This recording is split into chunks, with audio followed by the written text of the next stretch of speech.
ദൃശ്യത്തിലൊക്കെ ശരിക്കും പറഞ്ഞാൽ അങ്ങനെ ലാൽ സാറും മറ്റേ സിദ്ദിഖേട്ടനും ആശയും കൂടി ഒരു സ്ഥലത്തും ലാൽ സാർ ഒരു സ്ഥലത്തും നിങ്ങളുടെ അവർ രണ്ടുപേരും കൂടി ഒരു വല്ലാത്തൊരു മൊമെൻ്റ് ഉണ്ട് ആ പുഴയുടെ വക്കത്ത് നിന്നുണ്ട്. അതിലൊക്കെ ശരിക്കും പറഞ്ഞാൽ നമ്മുടെ സിദ്ദിഖേട്ടനൊക്കെ പറയുന്ന ഡയലോഗിനകത്ത് നമ്മുടെ കണ്ണ് നിറയും. ലാൽ സാറൊക്കെ പറയുമ്പോൾ നമുക്ക് നിറയും. പക്ഷേ ഇമോഷണലി അവിടെ ഇമോഷൻ നമ്മളവിടെ കട്ട് ഓഫ് ആവണം. എങ്കിലാണ് അത് കറക്റ്റാണോ ഇത് മതിയോ എന്നൊക്കെ നമുക്ക് തീരുമാനിക്കാൻ പറ്റുള്ളൂ. രണ്ട്, നിങ്ങളിപ്പോൾ ചോദിച്ച ചോദ്യമില്ലേ, ഇത് ഡിജിറ്റൽ വരണയ്ക്ക് മുന്നേ അല്ലെങ്കിൽ നമ്മുടെ മോണിറ്റർ സിസ്റ്റം വരണയ്ക്ക് മുന്നേ ചോദിക്കേണ്ട ഒരു ചോദ്യമായിട്ടാണ് എനിക്ക് തോന്നിയിട്ടുള്ളത്. ഡയറക്ടറിൻ്റെ ഫ്രണ്ടിൽ രണ്ട് ക്യാമറ ഉണ്ടെങ്കിൽ രണ്ട് മോണിറ്റർ, 3 ക്യാമറ ഉണ്ടെങ്കിൽ 3 മോണിറ്റർ ഉണ്ടാവും. അവർ ആ സമയത്ത് ആ സ്പോട്ടിൽ ഡിസൈഡ് ചെയ്യാം. അപ്പോൾ ഇതൊരു സിനിമാറ്റോഗ്രാഫറുടെ മാത്രം ഒരു ഉത്തരവാദിത്തമല്ല ഇപ്പോൾ ഉള്ളത്. അപ്പോൾ അതിനകത്തൊരു ഈവൻ ഔട്ട് ഓഫ് ഫോക്കസ് വന്നാൽ പോലും അത് സിനിമാറ്റോഗ്രാഫറുടെ മാത്രം ഉത്തരവാദിത്തമല്ല എന്നാണ് ഞാൻ പറയുന്നത് ഇപ്പോൾ. കാര്യം എല്ലാവരും ഇത് ജഡ്ജ് ചെയ്യുന്നു. അപ്പോൾ അതിനകത്തൊരു ചെറിയ മിസ്റ്റേക്ക് ഉണ്ടെങ്കിൽ എല്ലാവരും ഉത്തരവാദികളാണ് എന്നുള്ളതാണ്. അതിനകത്ത് ഇമോഷൻ മാത്രമേ നോക്കിയുള്ളൂ, മറ്റേത് മാത്രമേ നോക്കിയുള്ളൂ എന്ന് പറഞ്ഞാൽ അതല്ല പണി, അങ്ങനെയല്ല ചെയ്യേണ്ടത്. അങ്ങനല്ല, അത് എല്ലാവരും എല്ലാ ഉത്തരവാദിത്തങ്ങളും ഏറ്റെടുത്ത് ചെയ്യേണ്ടതാണ് ഇപ്പോൾ എന്നാണ് ഞാൻ മനസ്സിലാക്കുന്നത്. ലൂസിഫർ പൃഥ്വിരാജിനെയാണ് ഡയറക്ടറായി, അതുവരെ അഭിനേതാവായി കണ്ടിരിക്കുന്ന ഒരാളിനെയാണ് നമ്മൾ ഡയറക്ടർ സൈഡിൽ കാണുന്നത്. അതിൻ്റെ കുറേ പ്രത്യേകതകളുണ്ട്, അതൊക്കെ പറയുമെന്ന് വിശ്വസിക്കുന്നുണ്ട്. അതോടൊപ്പം എനിക്ക് ചോദിക്കാനുള്ളത്, ഈ ലൂസിഫറിൽ ഷോട്ട് ഇപ്പം ഇന്ന ഹൈറ്റിൽ വേണം, ഇപ്പോൾ ലോ ആംഗിളൊക്കെ ഫിക്സ് ചെയ്യുമ്പോൾ അതിനകത്ത് കുറേ കൂടെ നമ്മൾ വെറുതെ ലോ ആംഗിൾ വെക്കാൻ പറ്റില്ല. ഇപ്പോൾ ഒരാൾ നടന്നു പോവുകയാണെങ്കിൽ പോലും, അല്ലെങ്കിൽ ലാലേട്ടൻ്റെ ഒരു ചവിട്ട്, അപ്പോൾ എത്ര ലോ വേണം എന്നുള്ളത് വളരെ ക്ലിയർ ആയിട്ട് തീരുമാനിക്കണം. ആ തീരുമാനം എടുക്കുക എന്ന് പറയുന്നത് പൃഥ്വിരാജിനെ അറിയാം, പക്ഷേ എങ്കിലും നമുക്കത് എത്രത്തോളം ഫീൽ ചെയ്യിപ്പിക്കാൻ സാങ്കേതികമായി അറിയുന്ന ഒരാളും കൂടിയാണ് പൃഥ്വിരാജ്, അതെനിക്കറിയാം. പക്ഷേ ആ സമയത്ത് ഇത്ര ലോ മതി എന്നുള്ളത് പുള്ളി കറക്റ്റായിട്ട് പറഞ്ഞു തരുമോ, അത് നമ്മൾ ഡിസ്കസ് ചെയ്ത് തീരുമാനിക്കുമോ? ഇതൊരു എല്ലാ സമയത്തും എത്ര അറിഞ്ഞാലും എത്ര അറിവില്ലെങ്കിലും ഇതൊരു ടീം വർക്കാണ് എന്നാണ് എൻ്റെ വിശ്വാസം, എന്നാണ് ഞങ്ങളുടെയൊക്കെ വിശ്വാസം. ഈവൻ രാജു ഉൾപ്പെടെയുള്ള ഞങ്ങളുടെ ആ ഒരു ടീമിൻ്റെ മൊത്തത്തിലുള്ള വിശ്വാസം. അതുകൊണ്ട് ഇതിനകത്ത് വർക്ക് ചെയ്യുന്ന ആൾക്കാർക്ക് ഏത് തരത്തിലുള്ള സജഷൻസും പറയാം. അങ്ങനൊരു ഭയങ്കര ഹെൽത്തി ആയിട്ടുള്ളൊരു ടീമാണത്. ഭയങ്കര ഫ്രണ്ട്ലിയാണ്, ഭയങ്കര ഹെൽത്തിയാണ്. ഞങ്ങൾ സിനിമയല്ലാതെ മറ്റു കാര്യങ്ങൾ വളരെ ചുരുക്കമേ സംസാരിക്കാറുള്ളൂ. അല്ലെങ്കിൽ സിനിമ സംസാരിക്കുന്ന സമയത്ത് നമ്മൾ അത്രയും ഡെഡിക്കേറ്റഡ് ആയിട്ടും അത്രയും സീരിയസ് ആയിട്ടുമാണ് സംസാരിക്കാറ്. മറ്റു വിഷയങ്ങൾ മറ്റെല്ലാവരെയും പോലെ എല്ലാ ചളികളും ഉള്ള ഒരു ഗ്രൂപ്പാണ് നമുക്ക് ഉള്ളത്. അപ്പോൾ അതൊന്നുമല്ല, അതൊക്കെ മനുഷ്യൻ്റെ ഒരു നമ്മളിപ്പോൾ എന്ന് പറഞ്ഞ് മാത്രം ഇരുന്നൊരു കാര്യമില്ല. നമ്മൾ എല്ലാ തരത്തിലുള്ള അവസ്ഥകളിലും കൂടി പോയാലാണ് നമ്മളൊരു മനുഷ്യനാകുന്നത്. അല്ലാതെ നമ്മളൊരു ടിപ്പിക്കൽ ഇങ്ങനെ സംസാരിക്കാവൂ എന്ന് പറഞ്ഞാൽ പിന്നെ അതൊരു ഫ്രീഡമില്ല. നമുക്ക് എല്ലാ തരത്തിലുള്ള ഫ്രീഡവും എല്ലാ സ്ഥലത്തും ഇത്തരം സ്ഥലങ്ങളിലൊക്കെ ഉണ്ട്. എസ്പെഷ്യലി ഫ്രണ്ട്ഷിപ്പിൻ്റെ പേരിൽ ചെയ്യുന്ന കുറേ പരിപാടികളുള്ളപ്പോൾ അതുകൊണ്ട് തന്നെ അതൊരു ഭയങ്കര ഹെൽത്തി റിലേഷൻഷിപ്പായിട്ട് തന്നെയാണ് മുന്നോട്ട് പോകുന്നത് എപ്പോഴും. ഇപ്പോൾ നിങ്ങൾ ചോദിച്ച ചോദ്യം ഇതാണ്, ഇതിനകത്ത് പൃഥ്വിരാജ് തന്നെയാണോ തീരുമാനിക്കുന്നത്, അത് നമുക്ക് തീരുമാനിക്കാൻ സ്വാതന്ത്ര്യമുള്ളതാണ്. അതുകൊണ്ടാണ് ഞാൻ ഇത്രയും പറയേണ്ടി വന്നത്. കാരണം ഞാനിപ്പോൾ ഒരു വാക്കിൽ പറഞ്ഞാൽ പൃഥ്വിരാജ് അല്ല തീരുമാനിക്കുന്നത് പറയാം, പൃഥ്വിരാജാണ് തീരുമാനിക്കുന്നതും പറയാം. രണ്ടായാലും പുള്ളിക്കാണ് കുറ്റം. എനിക്ക് പൃഥ്വിരാജിന് കുറ്റം പറയാൻ താല്പര്യമില്ല. ഒന്ന്, ഞാൻ പറഞ്ഞത് ഇതൊരു ടീം വർക്കാണ്. രാജുവിന് ഇങ്ങനൊരു പൃഥ്വിരാജിന് ഇങ്ങനൊരു ഷോട്ട് താല്പര്യമുണ്ട് എന്നുണ്ടെങ്കിൽ അതിൻ്റെ മുകളിൽ എനിക്ക് എന്ത് ചെയ്യാൻ പറ്റും ഞാൻ ആലോചിക്കണം. അല്ലാതെ ഞാൻ പുള്ളി പറയുന്നൊരു ഷോട്ട് എടുത്തു കൊടുക്കുക മാത്രം ചെയ്താൽ it's kind of N operator. അതിനപ്പുറത്തേക്ക് ഒരു സിനിമാറ്റോഗ്രാഫർ ആകുമെന്ന് എനിക്ക് തോന്നുന്നില്ല. അപ്പോൾ നമ്മുടെ സജഷൻ ഉണ്ടാകാം. ഇപ്പോൾ അതല്ലാതെ ചിലപ്പോൾ എൻ്റെ കൂടെ നിൽക്കുന്ന ഒരാളുടെ സജഷൻ ഉണ്ടാകും, രാജുവിൻ്റെ കൂടെ നിൽക്കുന്ന ഒരാളുടെ സജഷൻ ഉണ്ടാകും.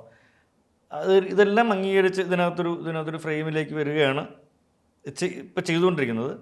അതിലുപരി രാജുവിന് ചില പർട്ടിക്കുലർ സാധനങ്ങളുണ്ട്. അതായത് ഇതാണ് എൻ്റെ ആവശ്യം കേട്ടോ, ഇത്രയും ഇരിക്കണം, അവിടെ മുതൽ ഇങ്ങനൊരു സാധനമാണ് എനിക്ക് വേണ്ടത്, അതിനകത്ത് ഇത്രയും ആൾക്കാർ വരും, ഇങ്ങനെയാണ് പരിപാടി, ഇത് അത്രയും കോമ്പാക്റ്റ് ആയിരിക്കണം, ഈ വൈഡ് വേണ്ട, ഇങ്ങനെയുള്ള സാധനങ്ങളല്ല. ഇതൊരു ഇൻസിസ്റ്റ് ചെയ്ത് പറയുമല്ലോ, ഇതൊരു ഇറ്റ്സ് എ ക്രിയേറ്റിവിറ്റി. അതിനകത്താണ് നമ്മൾ നിൽക്കേണ്ടത്. തീർച്ചയായിട്ടും. അതിൻ്റെ ടോണ്, ലൂസിഫറിൻ്റെ ടോൺ ഇങ്ങനെ മതി അല്ലെങ്കിൽ കളറ് ഇങ്ങനെ മതി എന്നുള്ളത് ഡിസൈഡ് ചെയ്യുന്നത് ഏത് ഘട്ടത്തിലാണ് പ്രൊഡക്ഷൻ്റെ? ആദ്യം മുതലേ ഡിസ്കഷൻ തുടങ്ങുന്നത് പോലെ നമുക്ക് അറിയാം. ഓക്കെ, വൈറ്റ് ആൻഡ് വൈറ്റ് ആണ് കൂടുതലും ഉപയോഗിക്കാൻ സാധ്യതയുള്ളത്. ആ സമയത്ത് നമ്മൾ ബ്രൗണിഷ് ഗ്രൗണ്ടും ഗ്രീൻ ട്രീസും ബ്ലൂ സ്കൈയും ഉണ്ടാകും.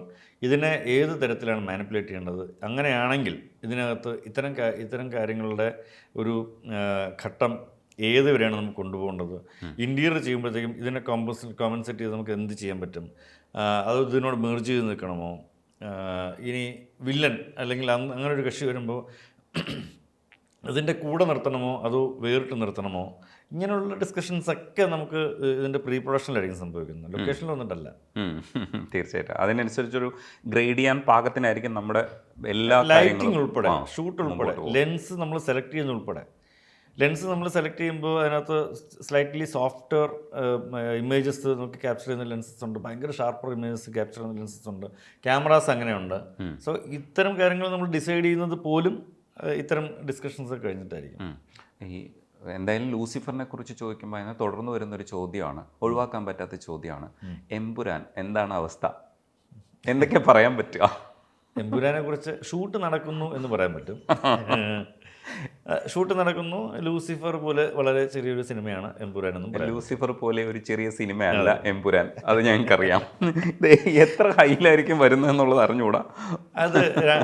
അതിനകത്ത് ഞാൻ ഉത്തരം പറയാൻ ആളല്ല. ഒന്ന്, എല്ലാവരും പറയും ഒരു സിനിമ കണ്ടിട്ട് എൻ്റെ എക്സ്പെക്റ്റേഷൻ അനുസരിച്ചിട്ട് സിനിമ വളർന്നില്ല എന്ന് പറയും. എന്തിനാണ് നിങ്ങൾ എക്സ്പെക്റ്റ് ചെയ്യുന്നത് ഞാൻ ചോദിക്കും. എൻ്റെ ചോദ്യവും ഉത്തരവും അതിലുണ്ടെന്നാണ് ഞാൻ വിശ്വസിക്കുന്നത്. നമ്മളൊരു കഥ പറയുന്നു, ആ കഥ കണ്ടു കഴിഞ്ഞിട്ടില്ലേ നിങ്ങൾ തീരുമാനിക്കേണ്ടത്. അല്ലേ? പക്ഷേ ഞങ്ങൾ പൃഥ്വിരാജ് എന്ന് പറയുന്ന മനുഷ്യൻ്റെ ബുദ്ധിയെ ഞങ്ങൾ മാനിക്കുന്നു, അതുകൊണ്ട് തന്നെ ഞങ്ങൾ എക്സ്പെക്റ്റ് ചെയ്യും. നിങ്ങളുടെ ഏത് തരം എക്സ്പെക്ടേഷനാണ് നമുക്ക് അറിയാത്തത് കൊണ്ട് നമുക്ക് പ്രത്യേകിച്ച് ഉത്തരം പറയാം. മീറ്റ് ചെയ്യാൻ പറ്റില്ല, അറിയില്ലല്ലോ നിങ്ങൾ എത്രത്തോളമാണ് നിങ്ങളുടെ എക്സ്പെക്ടേഷൻ നമുക്ക് അറിയില്ല. പിന്നെ നമുക്ക് ഞാൻ അതിനൊരു ഉത്തരം പറയാൻ ആളല്ല, ഉത്തരം പറഞ്ഞിട്ടും കാര്യമില്ല. ഇതിനും അപ്പുറത്തേക്ക് നല്ല മറുപടി ഇല്ലതാനും. ഈ സിനിമാറ്റോഗ്രാഫർ ആവണമെന്നുള്ളത് മനസ്സിൽ ആഗ്രഹിച്ച് തന്നെ ചെയ്ത, ഇപ്പം 30 വയസ്സിനുള്ളിൽ ഇങ്ങനെ ആവണം എന്നൊക്കെ മനസ്സിൽ പ്ലാൻ ചെയ്ത ഒരാളാണ്. ഇന്ന ഘട്ടത്തിൽ നമ്മൾ തമിഴിലേക്ക് പോകണം അല്ലെങ്കിൽ തെലുങ്കിലേക്ക് പോകണം, ഇങ്ങനെയൊക്കെ ഒരു പ്ലാനിങ് ഒക്കെ കൃത്യമായിട്ട് എക്സിക്യൂട്ട് ചെയ്യാൻ ഇത് ഭയങ്കര പാടുള്ള പരിപാടിയല്ലേ? അങ്ങനല്ല, പൗലോഗുലോ പറഞ്ഞ പോലെ നന്നായിട്ട് ആഗ്രഹിക്കുക. ഫസ്റ്റ് ഓഫ് ഓൾ ഞാൻ എൻ്റെ ചെറുപ്പത്തിൽ ഞാൻ മഞ്ഞിൽ വിരിഞ്ഞ പൂക്കൾ എന്ന സിനിമ കണ്ടിട്ട് വന്നിട്ട് ഞാൻ വീട്ടിൽ പറഞ്ഞു, അമ്മ ഞാനൊരു സിനിമാക്കാരനാകും. അപ്പം അമ്മ ഇങ്ങനെ നോക്കി പോയി. കാര്യം സിനിമയൊന്നും ആ വഴിക്ക് നമ്മുടെ ആ പരിസരത്തുകൂടി നമുക്ക് നമ്മുടെ താമസിക്കുന്ന പരിസരത്തുകൂടി സിനിമയൊന്നും വന്നിട്ടില്ല. അതുകൊണ്ട് ആവില്ല നല്ല ഉറപ്പുണ്ടായിരുന്നു അമ്മയ്ക്ക്. അപ്പോൾ എന്നെ ബാങ്ക് മാനേജർ ആക്കണം എന്നായിരുന്നു അമ്മയുടെ ആഗ്രഹം. ഒരു കണ്ണാടി കൂട്ടിനകത്ത് അടച്ചിടണമെന്നായിരുന്നു. അത് തീരെ നമുക്ക് താല്പര്യമില്ല എന്ന് നമുക്ക് അന്ന് തന്നെ നമ്മൾ തീരുമാനിക്കപ്പെട്ടിട്ടുണ്ട്. അപ്പോൾ ഇത്തരം കാര്യങ്ങൾ സിനിമകൾ കണ്ട് ശീലിക്കുന്നൊരു പതിവ്. അപ്പോൾ 10ാം ക്ലാസ് കഴിഞ്ഞപ്പോൾ മുതൽ 10ാം ക്ലാസ് വരെ ഭയങ്കര അച്ചടക്കമുള്ളൊരു കുട്ടിയായിരുന്നു. കാരണം അച്ഛൻ്റെ സ്കൂളിലായിരുന്നു ഞാൻ പഠിച്ചിരുന്നത്. അച്ഛൻ ആ സ്കൂളിൽ തന്നെ ഉണ്ട്, എങ്ങോട്ട് തിരിഞ്ഞാലും അച്ഛൻ അറിയും. അപ്പോൾ പ്രീ ഡിഗ്രി ആയപ്പോൾ, അന്ന് പ്രീ ഡിഗ്രിയാണ്, +1 അല്ല, പ്രീ ഡിഗ്രി ആയപ്പോഴാണ് നമുക്കൊരു ചെറിയ സ്വാതന്ത്ര്യം കിട്ടുന്നത്. പ്രീ ഡിഗ്രി ആയപ്പോൾ മുതൽ സിനിമകൾ കണ്ടു തുടങ്ങി നന്നായിട്ട്. സിനിമകളുടെ ആവേശം കൊണ്ട് മറ്റ് കൂട്ടുകാരെ കൊണ്ട് കഥകൾ ഷെയർ ചെയ്ത് തുടങ്ങി. അപ്പോൾ ആദ്യം ഡെഫിനറ്റ്ലി നമ്മുടെ ക്യാരക്ടേഴ്സ് ആയിരിക്കുമല്ലോ നമ്മളൊരു ഇമ്പാക്റ്റ് ഉണ്ടാക്കുന്നത്. അപ്പോൾ ആക്ടർ ആകണമെന്ന് തന്നെയായിരുന്നു ആഗ്രഹം. കുറച്ച് കഴിഞ്ഞപ്പോൾ മനസ്സിലായി ആക്ടറാകാൻ കുറേ അധികം കടമ്പകൾ കടക്കേണ്ടതുണ്ടെന്ന് മനസ്സിലായി. ഡിഗ്രി കഴിയുന്നതോടുകൂടി ഞാൻ നാടകങ്ങൾ, ഡിഗ്രിയുടെ പകുതി വെച്ച് നാടകങ്ങൾ ചെയ്തു തുടങ്ങി. അത് കുറേ ആക്ടിങ് തന്നെയാണ്. ഡിഗ്രി കഴിയുന്നതോടുകൂടി നാടകങ്ങൾ സംവിധാനം ചെയ്തു തുടങ്ങി. സ്കൂളിലും മറ്റ് കോമ്പറ്റീഷൻസിനുമൊക്കെ നമ്മൾ സംവിധാനം ചെയ്ത നാടകങ്ങൾ പോയിട്ടുണ്ട്. അപ്പോൾ ഇതിന് രണ്ടിനും, ഇപ്പോൾ ആക്ടിങ്ങിനായാലും മറ്റേതിനായാലും കുറേ അവാർഡ്സ് ആ സമയത്ത് പല സ്റ്റേജിൽ നിന്നും കിട്ടിയിട്ടുണ്ട്. അപ്പോൾ അതൊക്കെ ഒരു ഇൻസ്പിറേഷനായിരുന്നു വീണ്ടും ഇതിനകത്ത് തന്നെ നിൽക്കണം. അപ്പോഴൊക്കെ ഞാൻ സിനിമ ട്രൈ ചെയ്യുന്നുണ്ട് പല വഴിക്കും. നമുക്ക് എത്തിപ്പെടാൻ പറ്റാത്തൊരു മേഖലയാണ് എന്നറിഞ്ഞിട്ട് നമ്മൾ ട്രൈ ചെയ്യും. അതൊന്നും ഫലവത്തായിട്ടില്ല. പിന്നീടാണ് ഞാനൊരു ക്യാമറ അസിസ്റ്റൻ്റായിട്ട് ജോലി വേറൊരു സ്ഥലത്ത് സ്റ്റുഡിയോയിൽ. ഓക്കെ, അങ്ങനെയാണെങ്കിൽ അങ്ങനെ. അപ്പോൾ അതിനിടയ്ക്ക് ഈ നാടകങ്ങൾ ചെയ്യുന്നതിനിടയ്ക്ക് ഇതിനകത്തൊരു ലൈറ്റിംഗ് പാറ്റേൺ നമ്മൾ ഉണ്ടാക്കും. ഈ ലൈറ്റിംഗ് പാറ്റേണിന് 1-2 പ്രാവശ്യം അവാർഡ്സ് കിട്ടി. സമ്മാനം കിട്ടി. അവാർഡ്സ് എന്ന് പറഞ്ഞാൽ സമ്മാനം ഫസ്റ്റ് പ്രൈസ്, സെക്കൻഡ് പ്രൈസ് എന്നൊക്കെ പറഞ്ഞിട്ട് സമ്മാനം കിട്ടി. അതൊക്കെ ഒരു ഇൻസ്പിറേഷനായിരുന്നു. ഓക്കെ, ഇതിലേക്ക് ഇങ്ങനൊരു ടെക്നിക്കൽ പരിപാടി നമ്മുടെ കയ്യിലുണ്ട് എന്നൊരു ഇൻസ്പിറേഷനായിരുന്നു. പിന്നെ 1-2 കസിൻസിൻ്റെ ക്യാമറയൊക്കെ ഉണ്ട്, ജെനിത്ത് എന്ന് പറഞ്ഞ് പഴയ ജെനിത്തൊക്കെ ഉണ്ട്. അപ്പോൾ അതിലൊക്കെ എടുക്കുന്ന 1-2 ഫോട്ടോസ് നമ്മുടെ കൂട്ടത്തിലുള്ള ആൾക്കാരെ കാണുമ്പോൾ കൊള്ളാം. അപ്പോൾ പിന്നെ ഓക്കെ, ഇങ്ങനൊരു പരിപാടി നമ്മുടെ കയ്യിലുണ്ടെങ്കിൽ എന്തുകൊണ്ട് അതിനെ പ്രോത്സാഹിപ്പിച്ചുവിടാന്ന് പറഞ്ഞിട്ട് അങ്ങനൊരു തുടക്കം തുടങ്ങിയത്.